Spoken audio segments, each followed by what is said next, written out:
ये क्या कर रहे हो? हम तो सिर्फ 2 किलो दूध लेते हैं। बिटिया, हम आपसे इस दूध का पैसा नहीं ले रहे, आप रख लो। पर काका, हम तो सिर्फ 2 किलो लेते हैं, इतने सारे दूध का क्या करेंगे? बेटा, कल से मैं आऊँगा नहीं, इसलिए ये सारा दूध रख लो। क्या? पर क्यों काका? हम तो पैसे टाइम पर दे देते हैं। हाँ बेटा, टाइम से तो तुम पैसा देते हो, लेकिन बेटा तुम दूध की चिंता मत करो। मैंने राकेश को दूध के लिए कह दिया है, वो समय पर आकर तुम्हें दूध दे देगा। पर काका, बात क्या है, बताइए तो सही।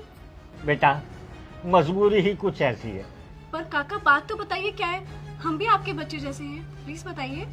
बेटा, जब तुम जिद कर ही रही हो तो सुनो, मेरी बेटी है ना, मैंने अपनी बेटी की शादी तय कर दी है, तो उन लोगों ने मुझसे दहेज में एक कार मांगी है। क्या बाबा, 4 पहिए की कार? अब कौन सी गाड़ी मांगी है? कार? वो बेटा, वो होती है ना 4 पहिए वाली, वो स्विफ्ट। क्या? पर काका, ये तो बहुत महंगी कार है।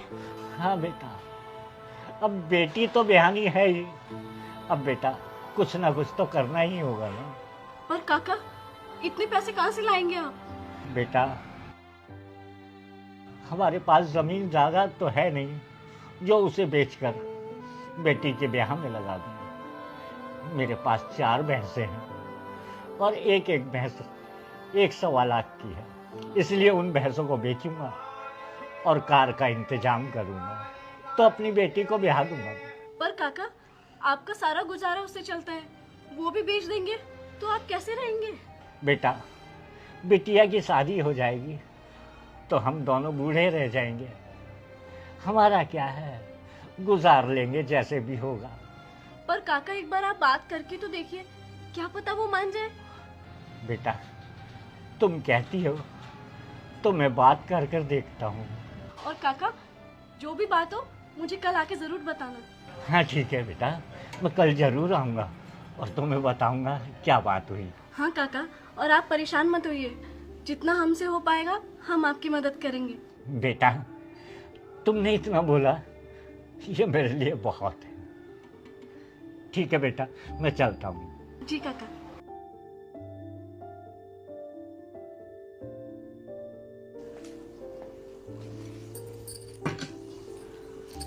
दिव्या, हाँ जी भाभी। मैंने तुम्हारी और काका की सारी बातें सुनी। कैसे करेंगे काका इतने पैसों का इंतजाम? हाँ भाभी, मैं भी वही सोच रही हूँ, कैसे होगा ये सब? कुछ तो करना पड़ेगा, आखिर इतने सालों से वो हमारे घर में दूध दे रहे हैं और इतने गरीब भी हैं बेचारे। मैं एक काम करती हूँ, मेरे पास जितना गोल्ड रखा है मेरा, मैं उसे गिरवी रख देती हूँ, उससे कुछ तो हेल्प होगी ना उनकी। कैसी बात कर रही हो भाभी? और ये सब भैया को पता लगेगा तो उन्हें कितना बुरा लगेगा। तुम उस चीज की टेंशन मत लो, तुम्हारे भैया से मैं खुद बात करूंगी, और इनफैक्ट वो तो इस चीज में सपोर्ट करेंगे। हाँ भाभी, आप कितने अच्छे हो भाभी, थैंक यू।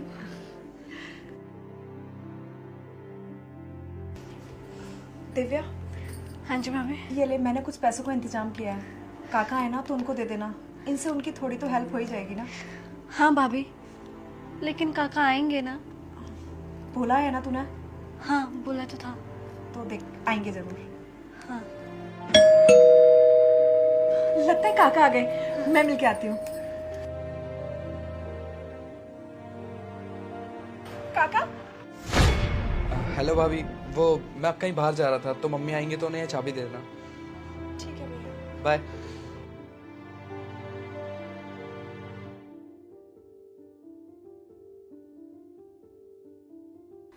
क्या हुआ भाभी, काका आए?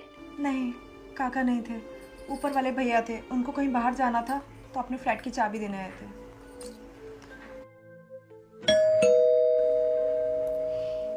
लगता है अखबार वाला होगा। आप बैठो भाभी, मैं देखती हूँ। ठीक है।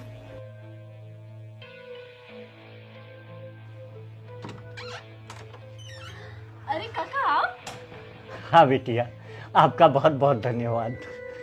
चमत्कार हो गया बिटिया, लड़के वालों ने दहेज लेने से इनकार कर दिया। क्या सच में काका? हाँ बिटिया, ये सब आपकी वजह से हुआ। काका, ये तो बहुत अच्छी बात है। बिटिया, तुमने समझाया था ना कि मैं लड़के वालों से बात करूं, तो मैं और तुम्हारी काकी लड़की के ससुराल गए और उन लोगों से हमने बात की, तो उन लोगों ने कहा कि हमें बहू चाहिए, घर की लक्ष्मी चाहिए, हमें दहेज बिल्कुल नहीं चाहिए। बेटी ये लो, ये सारा दूध रख लो, और 3-4 दिन में दूध देने नहीं आ पाऊंगा। ऐसा है ना बेटी, शादी के काम में उलझा रहूंगा, इसलिए बेटा तुम ये सारा दूध रख लो। हाँ काका, कोई बात नहीं। और हाँ, 1 मिनट बिटिया, शादी के माहौल में बेटिया मैं कार्ड तो छपवा नहीं पाया, तो बेटा हमारे गांव में रीत है कि अगर किसी को शादी ब्याह का न्योता देना होता है तो उसे ये पीले चावल देकर उसे न्योता दिया जाता है। बेटा शादी का तुम्हारे लिए न्योता है, और बेटा पूरा परिवार समेत आना और मेरे घर की शोभा बढ़ाना। जी बिल्कुल काका, हमारा ही घर है, हम बिल्कुल आएंगे। बिटिया समय से पहले आ जाना और काम में हाथ बटा लेना। आप परेशान मत होइए, हम सह परिवार आपके पास आ जाएंगे। ठीक है बेटा। हे भगवान, तेरा लाख लाख शुक्र है, गरीब के घर की लाज रख दी तूने।